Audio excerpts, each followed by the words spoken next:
আমরা বিভিন্ন কাজ এককভাবে করতে গিয়ে করি, আবার এককভাবে যখন কোনো কাজ সম্পাদন করতে গিয়ে হয়তো ব্যর্থ হয়ে যেতে পারি, তখন দু চারজনকে নিয়ে সভা ডাক যে একটু পরামর্শ করে নিই, পরামর্শ করলে একটু কাজে বরকত হবে।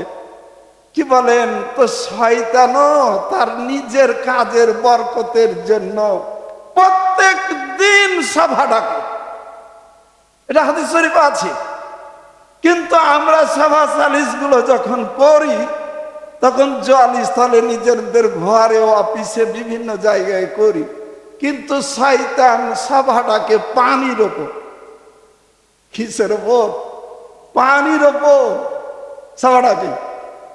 সভা ডাকার পরে ওর যারা শিষ্য তারা কি কাজ করলো একের পর এক খতিয়ান চায় যে তুমি কি কাজ করেছো বলো। তো বলবে যে আল্লাহ পাক আজকে একটা জায়গায় একটা মার্ডার ঘটিয়ে দিয়েছি,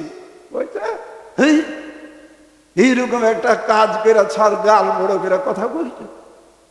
আর একজন বলতেছে যে আল্লাহ পাক সন্তানকে দিয়ে বাপ মাকে পিটালছি খুব, তেমন কোনো কাজ করে নাই। মানে যে কাজগুলোতে আল্লাহ পাকের শত্রু হওয়া যায় এ কাজের খতিয়ান পেশ করবে। কবে যে আল্লাহ পাক এক যুবককে এইরকম ভাবে অন্যায় একটা কুকর্ম করিয়ে ফেলেছি, তেমন কিছু করো না। এইরকম বলতে বলতে বলতে সব শেষ হওয়ার পরে একটা পুচকা ছোট শয়তান একদিকে বসে আছে, ও কিছুই বলে না।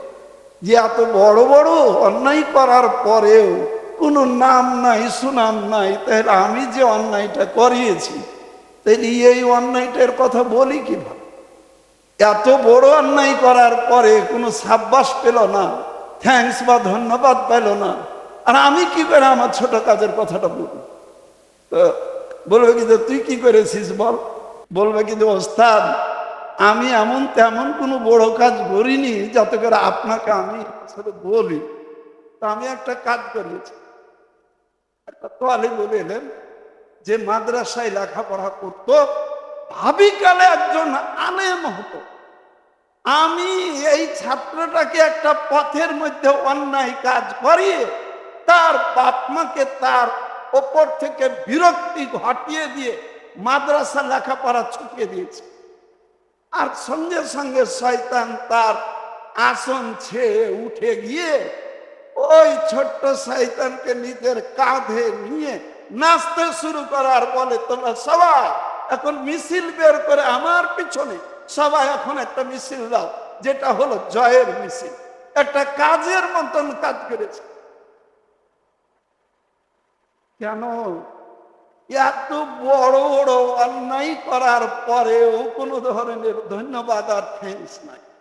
কিন্তু যে তলেবুল এলেম ভাবিকালে আলেম হইত, ওকে পথভ্রষ্ট করে দিয়েছে। এটাই শয়তানের কাছে বড় কাজ। কারণ ওই শয়তান প্রত্যেকটা মানুষকে জান্নাতের পথ থেকে যে জাহান্নামের পথে টানবে, আল্লাহ পাকের বন্ধু হওয়া থেকে শত্রুতে পরিণত করে দেবে, এই ঠিকাদারি এই শপথ তো শয়তান গ্রহণ করেছিল। আর আলেম যদি তৈরি হয়, দু চারটা যদি অন্যায় কাজ করে তাকে তওবা পড়িয়ে আল্লাহ পাকের পথে ফিরিয়ে আনবে, জান্নাত জাহান্নামের পথকে মানুষের কাছে পরিষ্কার করে দিবে, তখন মানুষ এমনি জাহান্নামের পথকে ছেড়ে দেবে এবং সে জান্নাতের পথকে ধরবে। ফলে এমন একটা কাজ তুই করেছিস যেটা আমাদের কাজের খুব সহজ। চিন্তা করে দেখো।